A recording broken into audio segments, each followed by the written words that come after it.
for this first session of the webinar.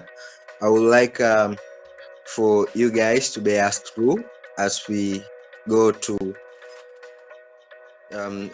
explore very much more on the Sustainable Future webinar. I hope everyone will enjoy. I would like to welcome the first presenter, the first speaker, Brother Ibrahim, who will be taking us through the intro and the clear theme of everything that we're having here today. Brother Ibrahim, you're very welcomed.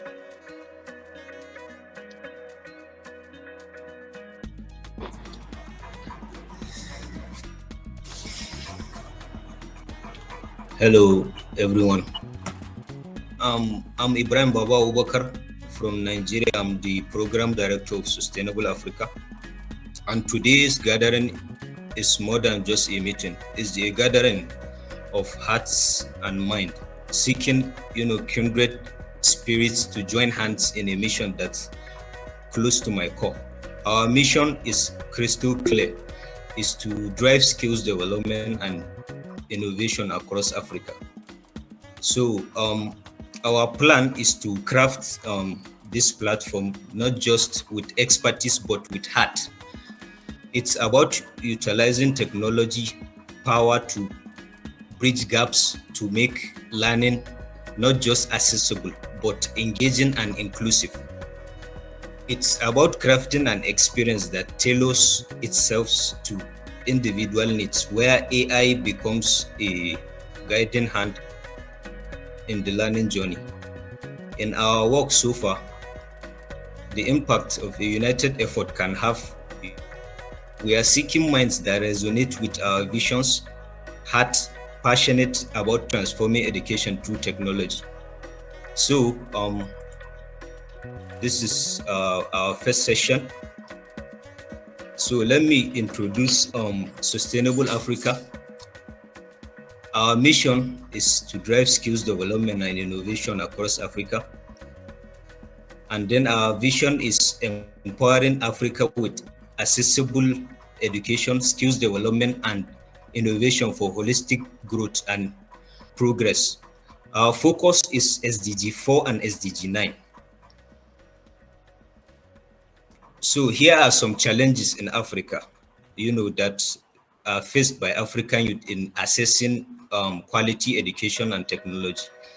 Number one is limited infrastructure, which you will see in many rural areas. We have overcrowded classrooms or even absent of educational facilities. Our second challenge, we have financial constraints, which includes, financial problems such as school fees, books and transportation.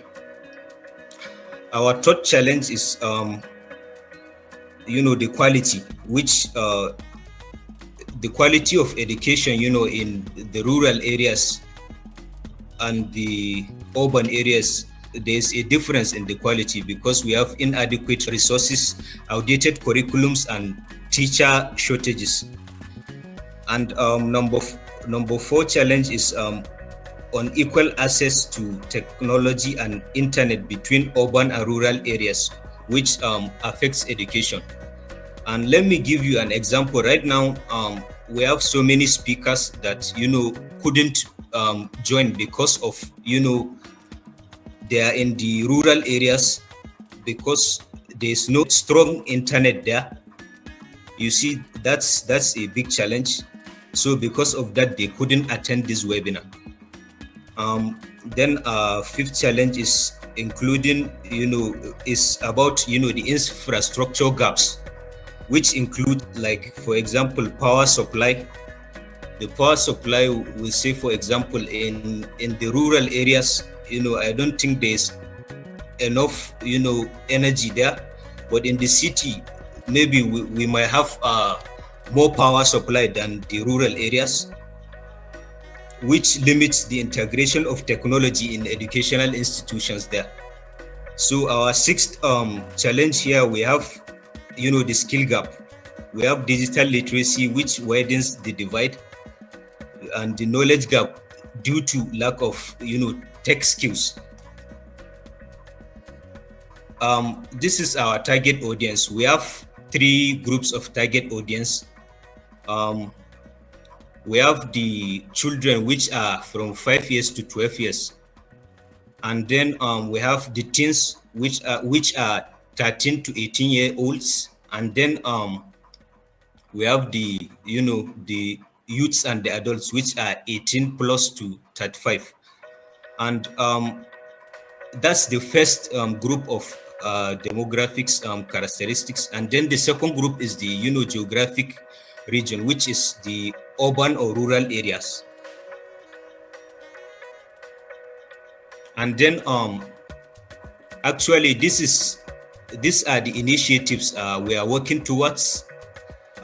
First initiative is the awareness campaigns, and then the second is the curriculum development, and then we have training and capacity building workshops, and then partnerships and collaboration.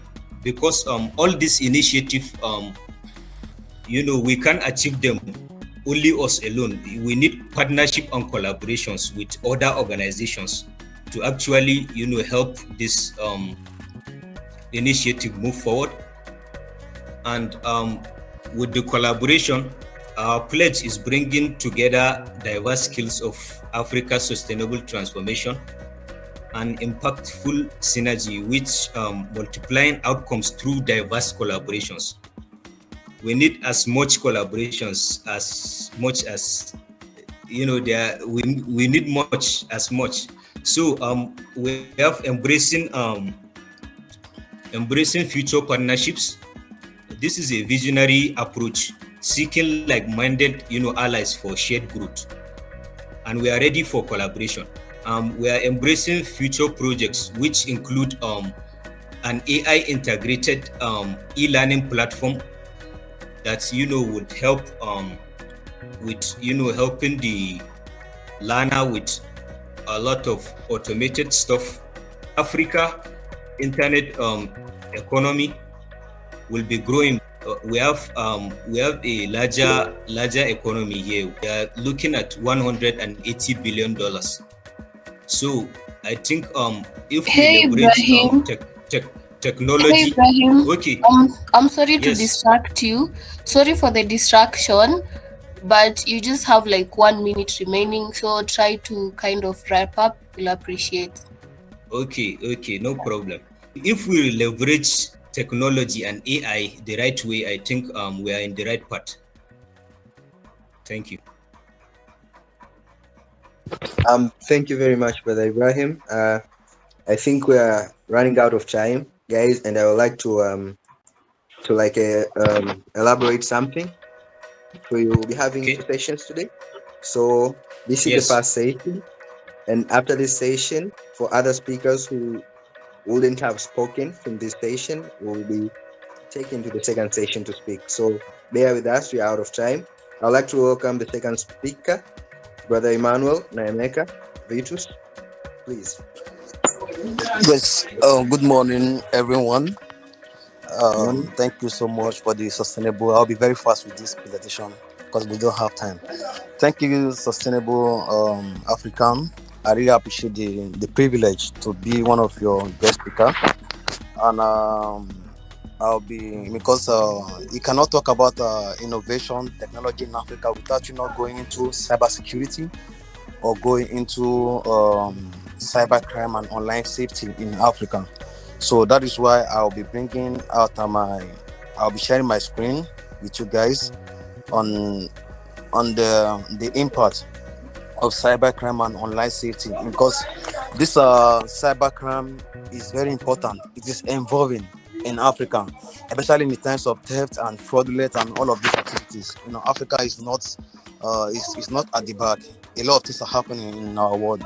Yes, please proceed, brother. All right, so cybercrime and online safety. Addressing the challenges and solutions related to cybercrime, online fraud, and ensuring a safe digital environment. We cannot talk about innovation, education, technology without not talking about the security of the internet, because you cannot make the internet accessible without you not making it secure.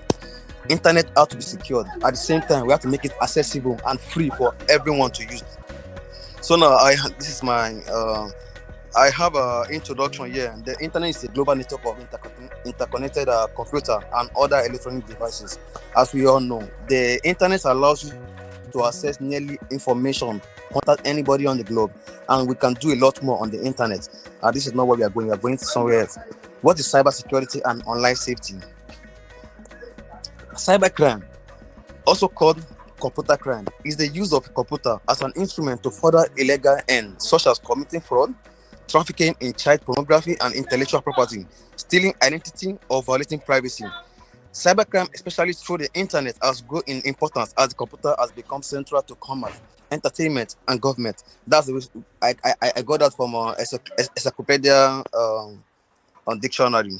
Online safety, like a lot of people don't know what is online safety. Online safety is the ability to understand and recognize threat that exists on the internet. That is, through online safety, you can be able to secure the system. Now, let's go to the next slide. This is a theoretical frame. We are not going here. I can skip because of our time. Now, the impact of cybercrime. We have a loss of online businesses and consumer confidence in the digital economy. The potential for critical infrastructure to be compromised, affecting water supply, health services. Now, before I go further, I would like to explain the online business and consumers confidence in digital. When you are affected with a cyber crime situation, your online presence has been destabilized. Your safety is not guaranteed, because the moment a fraudulent person get access to your information, especially to your business informations, bro, sister, the information has been deteriorated. I guess so. It is very important as a business person, as a business owner. Everyone needs cyber security measures in business, in the individual government, everyone across the world. And that is why we thank God for the Internet Society that they bring about our Internet Governance Forum every year. They even in every country now, we have chapters that they do Internet Governance Forum all over the world. And this is a program. Yes. This is a program recognized all over the world to strengthen the internet, to discuss issues relating to the internet, to discuss issues that are affecting the internet, and to give solutions and accommodations to the situations of the internet. And also, this impact can also be as a But Emmanuel, we only have 1 minute left. Please wrap up. You have to wrap up. All right. Sorry. Okay. Let me just go to the recommendation. What I gave, or my recommendation on about this. Okay. I gave you a recommendation. Okay. I'm so fast with my time. That is okay. Okay, recommendations. I gave some recommendations here. I said that feasibility studies and research to be conducted on the part of the government on cybersecurity from time to time. Another one, there should be minimal regulation on how the internet should be accessed, especially for young people.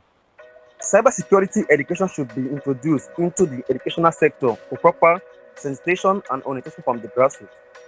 Individuals shouldn't hide the perpetrators of these illegal activities in disguise on such account of the same people. There should be a lengthy punishable offense for whosoever is found guilty of any cybercrime. Appointment of undercover secret agents should be present in every community, company, school, and governmental agency to monitor and report any form of malicious activities happening around them. So these are a recommendation that I gave to strengthen my presentation. And by so doing, if we can have a secured and a elaborate cybersecurity measure in our society, I tell you for free that there's going to be a reduction. Although it's not going to go like that, because we have a lot of government agencies that even work with these fraudulent people, that they do business together. It cannot just go like that. But there will be a reduction. There will be a kind of a radical reduction in the improvement of cybersecurity and cybercrime in Africa and Nigeria as a country. Thank you so much for this. Thank you very much. Thank you. Sorry, brother Abdul. Yes. Okay. Thank you, brother. Mr. 𝐓𝐇𝐈𝐒, please. Welcome. All right. Thank you very much. Can you please move on, All right. brother? So we can go. All right. So before Yes, now, we are hearing you. We are trying to. All right. I'm trying to. Can Yes, I go you on? can go on. Sure. All right. So before now, African and developing countries usually prefer closed economic activities like import substitutions. If you know anything about if you know this thing about economics, import substitution policies are policies that close the borders and allow local industries to generate and then develop. These things are very good, but then of course they have their own challenges. But after a while, like from 1978 to 1980, India and China discovered a more open policies which are called special economic zones. Now, special economic zones are more of open economic policies, and this is exactly what part of the things that China and India did to reach where they are today. Now, special economic zones are policies that will allow African countries to open their economy and allow other partners to come and invest and then bring technology, and then you can have technology transfer to develop, and now that will encourage foreign direct investment, FDI, into Africa. Now we all know what China has done, and we all know where China is now, and India. Sorry, my name is 𝐓𝐇𝐈𝐒. I'm an entrepreneur from Nigeria. I'm also an academic. So because of lack of time, if we see me taking the tone of a lecture, please call my attention. I will stay within the line. All right, so now the special economic zones are part of the things that China has done to develop itself, to economy to this age from 1980. Now the challenges, what are the challenges we are facing now? By 2050, according to Africa Initiative 2030, UN Agenda 2030, AU 2063, and all the 17 SDGs, there has been an estimation that by 2050, the African population will be about 2.5 billion, an estimated 2.5 billion. Out of this 2.5 billion, would have at least 1 out of 2 will be under the age of 25. Now, what are the implications of having more population under the age of 25 in the current African situation? First of all, now we're having insecurity, we're having unemployment, we're having so many problems, skills gap, we're having women not participating fully in the activities, we're having financial issues. Now consider what happens when by 2050 we'll have double the amount of this. Right now the African population is about 1.4 billion, but by 2050 we'll be looking at 2.5 billion. Now how do we come about cope these problems? That's why we think about special economic zones. Special economic zones have been adopted by developing countries from 1980. These are open market policies that replace the import substitutions, which are protecting this thing. They are good, but they have a problem. Now, special economic zones preach interdependence, preach But partnership. 𝐓𝐶𝐈𝐒, I hope you'll be wrapping up. All right. Right. So now special economic zones in Africa has gone very far. We have like 53 SEZs in Africa, and 70% of them are in Nigeria. We have so many districts in Nigeria, but now the issue is, what have we achieved up to now? What have we achieved up to now? These are the questions I keep asking. So the call for action here is, we need to shift a little bit of attention from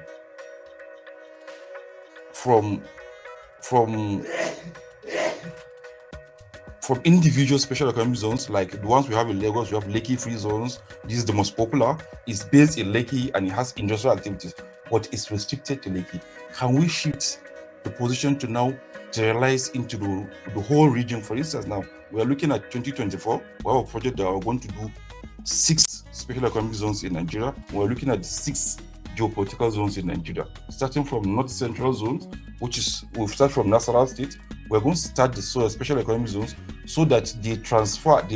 These are kind of a combination of multi-stakeholder activity, government, businesses, NGOs, all the stakeholders, and then to bring all the skills and activities of invest in different section. For instance, we'll do automobile, agriculture, renewable energy, and what else? We'll do other industry and artisanship, vocational activities and artisanship. So when these things take place by 2024, we are looking at creating at least 1 million one special economic zones can cater for 1 million people. Now, this 1 million people, we are looking at feeding about 10,000 families. 10,000 families, and if we expand by 2050, we are looking at creating about 22,500 special economies in the whole of Africa, in 2 African countries. But we are going to start from what we are going to do in Nigeria. So I'm going to use this opportunity to encourage or invite all the speakers here or the participants here to please join us in Nigeria. If you're in Nigeria, you can join us. We will start the activities by January 2024. We'll do the special economic zone in North Central listing. My advice is this: we are going to have we need a lot of skill transfer activities, training, skill development, and then empowering people to take charge of their activities.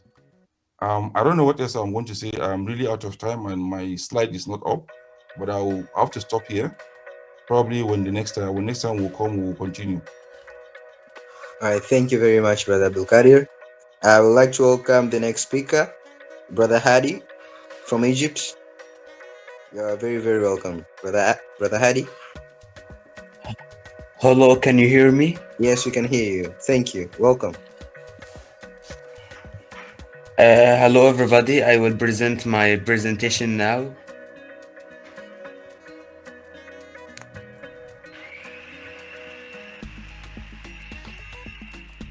Can you see my presentation? Yeah, yes, we can.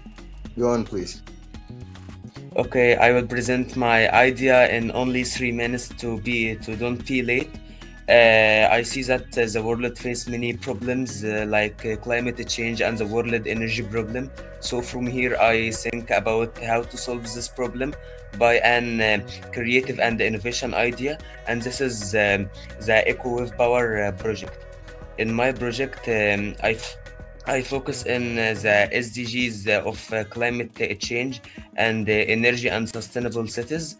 And my solution is about to generate electricity using the electromagnetic field generated by the mechanical motion of the ocean's wave. In my project, it is about using the alternative sources of energy like the tidal energy and the waves of the ocean to generate from it electricity, and then stored it in lithium batteries to use it for the industry and the economic use. The materials I used is the neodymium magnet copper coil as I applied Faraday law of physics, and also some electronic components to increase the voltage and the efficiency of my project. Also, I calculated some of laws to have the highest efficiency number, and here I do like a data analysis. Wait.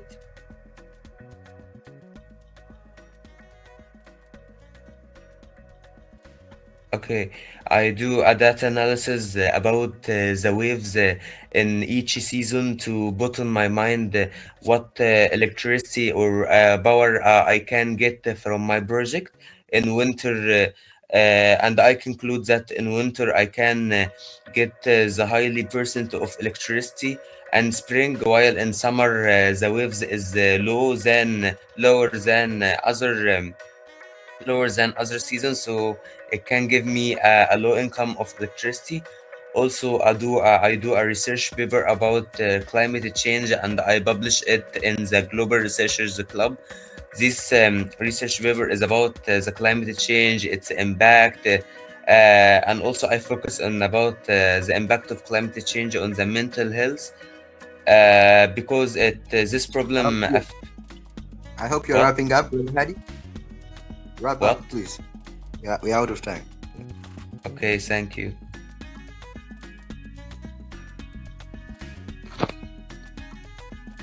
All right, can we welcome the next speaker? I would like to welcome Jamali Kimbo from Tanzania. Brother Jamali, are you around?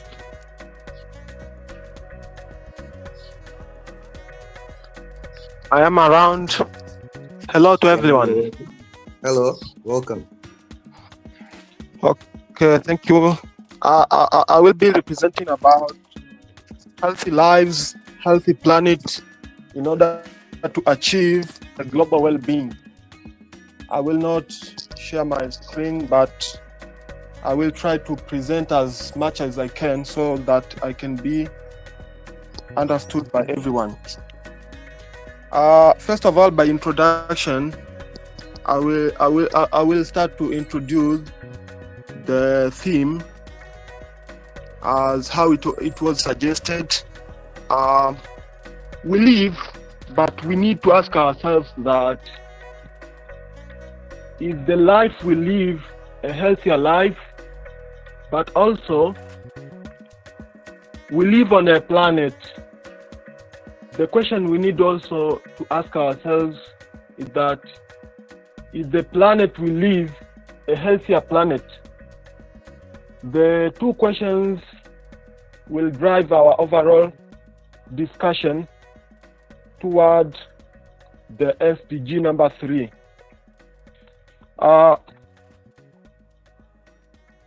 What is the relationship between healthier or the health of people and the health of planet? These two things are closely related to each other. By the healthier of the planet and the healthier of the healthier and the well-being of people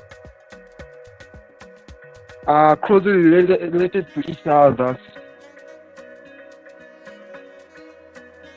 Can you hear me? Please move on, Brother Jamali. Okay. The topic, first of all, I want to relate our topic to the SDGs. We, in the 17 SDG, we know the SDG number 3 is all about health,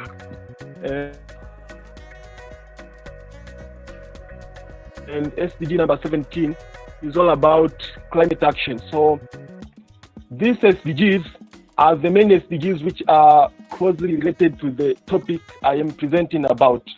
So we as youth, we need to know what is our major impact in making sure that the health of different people in our countries, in our nations, are well covered. So I have passed this through different documents, especially the document published by the World Health Organization. Yes. Please wrap up. Can you wrap up in the final minute? You have a final minute now. Okay. In wrapping up, what is the global impact by great organizations, which is I don't know how can I conclude, but what I need to tell you, we as youth, we need to come up together so as to innovate different ideas. Thank you. So as Thank you. Thank you very much, Brother Jamali. Thank you. Karima Lawal, are you ready? Yes, I'm around and I'm ready. Okay, can you see my screen? Yes, we can see it. All right, so I'm going to be starting with my name. My name is Lawal Karima, or you can as well call me Karima Lawal. So the title of what I'm going to be presenting is Bridging the Gap Between Skills and Employment, the Foundation of sustainability. So I'll just run through who I am. I'm a passionate, thoughtful leader and impactful enthusiast, a skilled creative writer, and an edtech entrepreneur. My journey is marked by tenacity, making an impact, and conquering challenges. I am the founder of 𝐶𝐿SAT, and what we do on 𝐶𝐿SAT is bridging the gap between traditional craftsmanship and modern education. So my uniqueness is packed with spirit of resilience, empowering, motivating, and influencing young people on the need for personal development, education, growth with social platforms.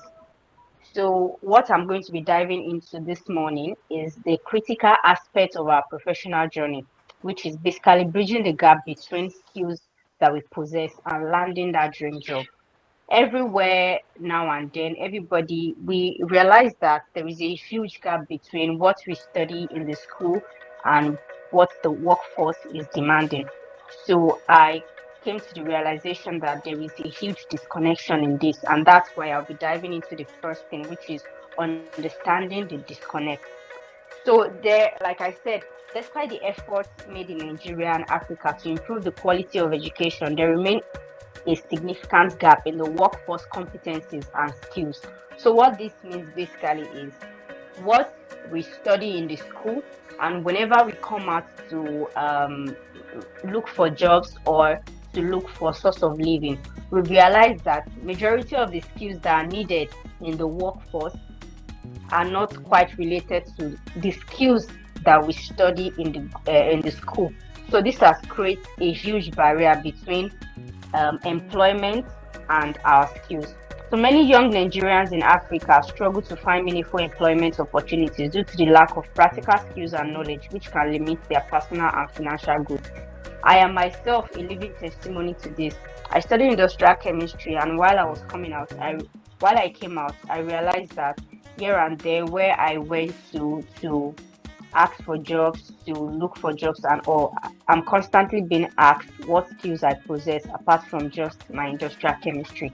And it made me to realize Karima, you have less than 1 minute. Can you just summarize and conclude? So connecting the dots, since we acknowledge the challenge, we know that there is often a disconnect between the skills graduates have and what employers skills. So the skills that are in demand are right now, the soft skills are teamwork, adaptability, networking, and the hard skills, we have the digital marketing, data analysis, coding, and all. So for traditional education, these are the education that we do in our 4 walls of the classroom. It's asking to know that the method they are using in terms of accessibility, flexibility is not relevant to the needs of the modern workforce. Yes, thank you. Thank you very much, Ms. Karima. It has been a very insightful session. I would like to welcome Brother Brandon. Brother Brandon, please. Hello, good evening, everybody.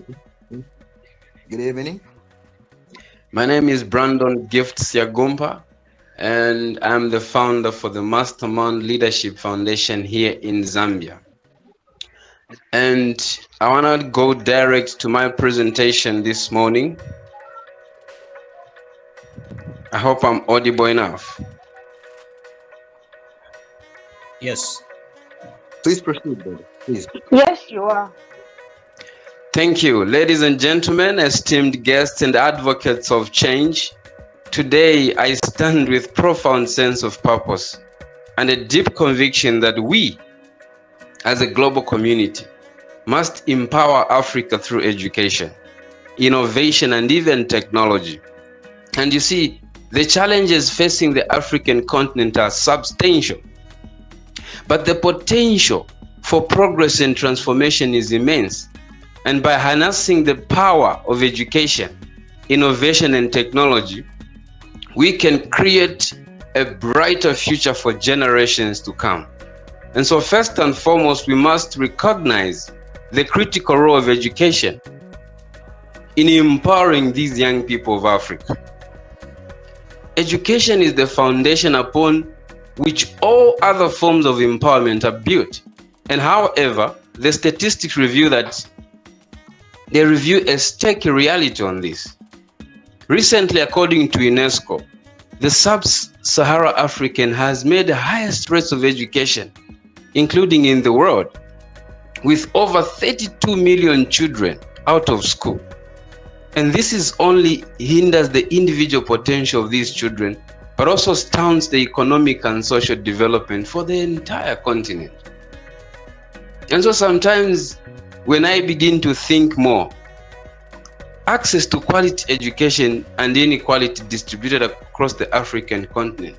For example, in some sub-Sahara African countries, less than 3% of the poorest young women have completed lower secondary school compared to 69% of the highest young men. And so these disparities perpetuate cycles of poverty and inequality, hindering the continent's overall progress. So now, how do we address this issue?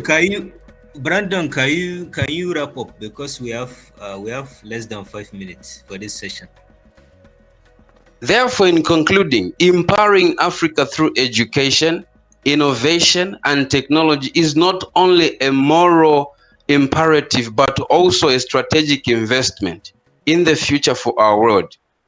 And by addressing the challenges of access to education, promoting innovation and technology, and unlocking the potential of Africa's youthful population, we can drive sustainable economic growth, and we can actually foster social development and create a more equitable and prosperous future for all. Thank you very much. Thank you, Brandon. Thank you. Very wonderful presentation.